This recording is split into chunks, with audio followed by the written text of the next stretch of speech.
నమస్తే. బీఆర్కే భక్తి ఛానల్ కి స్వాగతం. నేను పద్మ.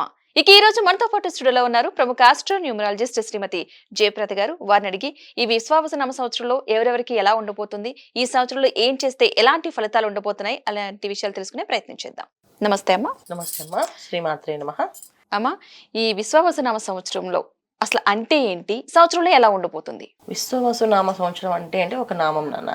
ఉమ్, మనకి యుగాలు యుగాది అంటే ఒక పాత కాలం నుంచి వచ్చే కొన్ని ఏళ్ల నుంచి వచ్చే కొన్ని యుగాల్ని యుగాది. ఒక్కొక్క యుగానికి ఒక పేరు ఉన్నట్టు ఒక యుగంలో అంటే ఒక 60 సంవత్సరాలు వెళ్తే ఒక యుగం. ఉమ్, ఈ 60 సంవత్సరాలకి ఒక్కొక్క పేరు పెట్టారు. ఉమ్, అలా ఒక్కొక్క నామంలో వచ్చే నామంలో ఇది 39వ నామం విశ్వవసు నామ సంవత్సరం. సో ఈ విశ్వవసు నామ సంవత్సరానికి అధిదేవత అధిపతి అంటే ఏంటంటే రవి భగవానుడు ఈ సంవత్సర పరిపాలన. ఉమ్, సో ఆయన పరిపాలనలో ఉంటుంది విశ్వవసు నామ సంవత్సరము. సో దీన్ని హిందూ నామం అని అంటాం. అంటే లక్ష్మీ అమ్మవారి నామం కిందలో వస్తుంది ఈ నామాన్ని. అంటే ఏంటి, ఈ సంవత్సరం అంతా మనకి అన్ని విధాలుగా కలిసి వస్తుంది అని అర్థం. అమ్మ, ఈ సంవత్సరం వృశ్చిక రాశి వారికి ఏ విధంగా ఉండిపోతుంది? అసలు వృశ్చిక రాశిలో ఏ ఏ నక్షత్రాలు ఉంటాయి, వీళ్ళకి ఆదాయాలు ఏ విధంగా ఉన్నాయి, ఎవరెవరికి లాభం ఎవరెవరికి నష్టం, ఎలాంటి పరిహారాలు? సో వృశ్చిక రాశి వాళ్ళకి ఈ సంవత్సరం ఆదాయం 2, వ్యయం 14, ఉమ్, రాజ్యపూజ్యం 5, అవమానం 2. అయితే నక్షత్రాలు వచ్చేసరికి విశాఖ 4వ పాదం వాళ్ళు, అనురాధ 1, 2, 3, 4 పాదాల వాళ్ళు, జ్యేష్ఠ 1, 2, 3, 4 పాదాల వాళ్ళు వృశ్చిక రాశి వాళ్ళు వస్తారు. వీళ్ళకి ఈ సంవత్సరం అంతా మే 15 నుంచి గురువు అష్టమ స్థానంలో మిథున రాశి అని సంచరిస్తూ పుష్కలమైన ఆయుర్దాయాన్ని ఇస్తున్నాడు. అంటే ఆయుష్ని ఇస్తున్నాడు. అంటే ఆయుష్ ఇవ్వడం అంటే అర్థం ఏంటంటే అనారోగ్య సమస్య నుంచి ఎవరైతే బాధపడుతున్నారో వాళ్ళకి ఆరోగ్యాన్ని ఇస్తూ వాళ్ళ ఆయుష్ పెరుగుతుంది. మే 15 నుంచి గురువు మారుతూ మిథున రాశి సంచరిస్తూ వీళ్ళకి సువర్ణమూర్తిగా ఆయుష్ ఆయుర్దాయాన్ని ఇస్తున్నాడు. సామాన్య ఫలితాలు, సువర్ణమూర్తిగా ఆయన మంచి ఫలితాలు ఇస్తున్నారు. ఓకే. శనేశ్వరుడు రజతమూర్తిగా సౌభాగ్య ఫలితాలు అందిస్తున్నారు. రాహుకి ఇద్దరు తామరమూర్తిగా సామాన్య ఫలితాలు అందిస్తున్నారు వృశ్చిక రాశి వాళ్ళకి. అంటే ఏంటి అంటే 4 గ్రహాలు యోగిస్తున్నాయి కానీ అవి అనుకూలంగా యోగించినట్టు కాదు. యోగిస్తుండే గురువు ఆయుర్దాయాన్ని పెంచుతున్నాడు. ఆయుధకారకుడుగా ఉండి మనకి ఆయుష్ని పెంచుతున్నాడు. అంటే ఏంటంటే ఎటువంటి గండాలున్నా గండాల నుంచి బయటపడతాం. చాలా మంది జాతకాల్లో కొన్ని గండాలు దాటితే మీరు బతుకుతారు అనే వస్తుంది కదా, అలాంటి గండాల నుంచి బయటపడే అవకాశం ఉంటుంది. తర్వాత ఆయుధాన్ని ఇస్తున్నాను అంటే దీర్ఘకాల రోగాల నుంచి విముక్తి కలుగుతుందని అర్థం. అంటే ఒక క్యాన్సర్తో బాధపడుతున్నారు, వాళ్ళకి ఒక మంచి డాక్టర్ దొరికి ఆ క్యాన్సర్ బయట తీసేసి వాళ్ళు బతికే అవకాశం ఉంది. సో ఈ బతికే అవకాశమే లేదన్న వాళ్ళకి ఈ సంవత్సరం వృశ్చిక రాశిలో ఎవరైనా ఉన్నారంటే బతికే అవకాశం 100% ఉంటుంది. అలాంటి అవకాశాలు వీళ్ళు చదువుతాయి. శనేశ్వరుడు వచ్చేసి వీళ్ళకి ఎటువంటి ఫలితాలు ఇస్తాడంటే కష్టపడి పనిచేసే వాళ్ళందరికీ మంచి ఫలితాలేనన్న. అంటే పొద్దున్నే లేచి ఏదైతే కష్టపడతారో, సాయంత్రం రాత్రి దాకా పగలు రాత్రి కష్టపడతారో, పగలు రాత్రి తేడా తెలియకుండా కష్టపడతారో వాళ్ళకి మంచి ఫలితాలు. కూర్చొని తినే వాళ్ళకి కష్టకాలం అనేది చూపిస్తుంది. అది ఎటువంటి కష్టం అంటే మామూలుగా కష్టం కాదు, చాలా టార్చర్ పెట్టేస్తారు. అలాంటి ఇబ్బందులు కనిపిస్తున్నాయి. అయితే వీళ్ళకి అర్ధాష్టమ శని నుంచి బయటపడుతున్నాం కదా, మాకు శనేశ్వరుడు ఏం చేస్తారు ఈ సంవత్సరం బాగానే మంచి ఫలితాలు ఇస్తారు. ఎవరైతే సోమర్తనంతో ఉన్న వాళ్ళకి, ఎక్కువగా బాధించే వాళ్ళకి, వాదనలు గొడవలు పెట్టుకునే వాళ్ళకి ఆయన నెగిటివ్ ఫలితాలు ఇస్తారు. ఆయన అర్ధాష్టమ శనిలో ఉన్నప్పటికీ లేనప్పటికీ కూడా ఆయన అటువంటి ఫలితాలు అందిస్తుంటారు. ఎక్కువగా ఈ సంవత్సరం ఏంటంటే వృశ్చిక రాశి వాళ్ళు చేసుకోవాల్సిన జాగ్రత్తలు తీసుకోవాల్సింది ఏంటంటే వాదించకూడదు, ఎవరితోటి వాదనలు పెట్టుకోకూడదు, గొడవ పెట్టుకోకూడదు. వాళ్ళు ఒకవేళ చెప్పేది రాంగే అని తెలుసు మనకి, అయినప్పటికీ వదిలేయాలి. సరే బాబు నువ్వే కరెక్ట్ అని చెప్పి వచ్చేయాలి. అలా రావడం వల్ల వీళ్ళకి ఉత్తమమైన మేలు జరుగుతుంది.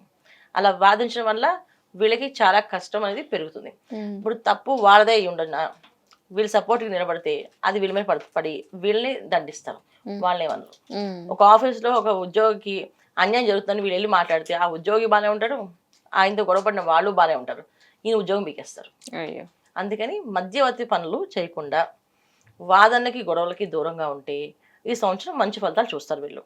లేదు మాకే తెలుసు అని వాదించడం విన్నా, ఎక్కువగా ఆ మాట్లాడినా నష్టపోయే అవకాశం కనిపిస్తుంది.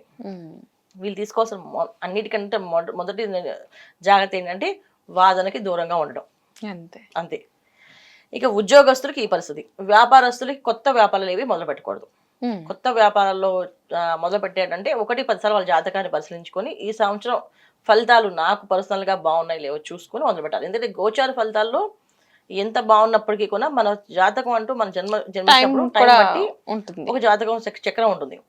దశ ఏం నడుస్తుంది, ఆ దశలో నాకు లాభాలు ఉన్నాయి లేవా అని చూసుకొని ప్రారంభం చేసుకోవాలి. ఇక మామూలుగా వ్యాపారాలు చేసుకునే వాళ్ళందరికీ కొంచెం కొంతవరకు మంచిది, కొంతవరకు నష్టం జరిగే అవకాశం ఉంది. ఎవరికి ముఖ్యంగా నష్టం జరిగేదంటే ఆయిల్ బిజినెస్ చేసే వాళ్ళకి నష్టం కనిపిస్తుంది. ఆహార పదార్థాల మీద వ్యాపారాలు చేసే వాళ్ళకి లాభాలు కనిపిస్తున్నాయి. సో అటు వాళ్ళకి ఎటువంటి నష్టాలు లేవు, బాగున్నాయి. విద్యార్థులు మాత్రం చాలా కష్టపడి చదివితే మంచి ఫలితాలు కనిపిస్తున్నాయి. కష్టపడకుండా వీళ్ళకి మాత్రం ఫలితం అనేది శూన్యమే కనిపిస్తుంది. కష్టపడితే ఫలితం అదృష్టంగా వరంగా మారుతుంది.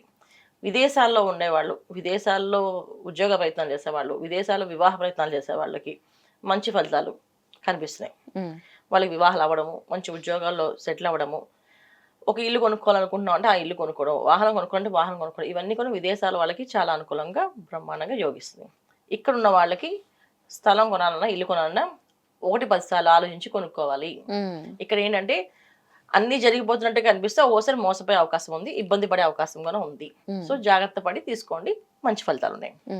అయితే ఈ సంవత్సరం అంతా వీళ్ళు ఎక్కువగా మౌనంగా ఉండడము, ఎక్కువగా మాట్లాడకుండా తక్కువ మాట్లాడి పనిచేయడము చేస్తుంటే మంచి ఫలితాలు. 1-10 సార్లు ఎక్కువగా మాట్లాడడం వల్ల నష్టపోయే అవకాశం ఉంది కనుక మౌనంగా ఉండలేరు కనుక వీళ్ళు జనరల్గా ఏం చేయాలంటే ఒక మంత్రాన్ని, నామాన్ని కంటిన్యూ చేసుకోవడం, కాముకు వచ్చిన ఆ మంత్రాన్ని లోపల చేస్తూ ఉండాలి. ఎక్కువగా ఈ సంవత్సరం అంతా వీళ్ళు చేయాల్సిందంటే నమఃశివాయ సాంభాయ నమః, నమఃశివాయ సాంభాయ నమః అనే మంత్రాన్ని ఎక్కువ చేసుకుంటూ ఉండడం. ఇది మా నోటి తిరగట్లేదంటే శివాయ గురువై నమః అనే మంత్రాన్ని చేస్తూ ఉంటాం. ప్రతి సోమవారం శివాలయానికి వెళ్ళి అభిషేకం చేయించుకోవడం స్వామివారికి. కుదిరితే ఇంట్లో రుద్రాభిషేకం చేయించడం, కుదిరితే ఇంట్లో మన్యసూత పారాయణతో అభిషేకం చేయించడం, ఇలా చేయించుకుంటూ ఉంటే మంచి ఫలితాలు కనిపిస్తున్నాయి. సో వివాహ ప్రయత్నాలు, వివాహాలు, శుభకార్యాలు జరగాలనుకున్నప్పుడు ఇంట్లో ఒకసారి శివ కళ్యాణం చేయించుకోవడం, ఇవి చేస్తుంటే ఇంకా మంచి ఫలితాలు వీళ్ళకి కనిపిస్తున్నాయి. ఇది ఈ సంవత్సరం అంతా వీళ్ళు తీసుకోవాల్సిన నిర్ణయాలు. అయితే వీళ్ళు తీసుకోవాల్సిన జాగ్రత్తలు, ఆహార నియమాలు ఏంటంటే శనివారం, ఆదివారం శాకాహారాన్ని భుజించాలి ఖచ్చితంగా. శనివారం, ఆదివారం శాకాహారాన్ని భుజించాలి, అది సాత్వికమైన ఆహారాన్ని భుజించాలి. ఎటువంటి విందులు, వినోదాలకు, రాత్రిపూట జరిగే కార్యక్రమాలకి పాల్గొని అక్కడ ఎటువంటి అశుచ పనులు చేయకూడదు.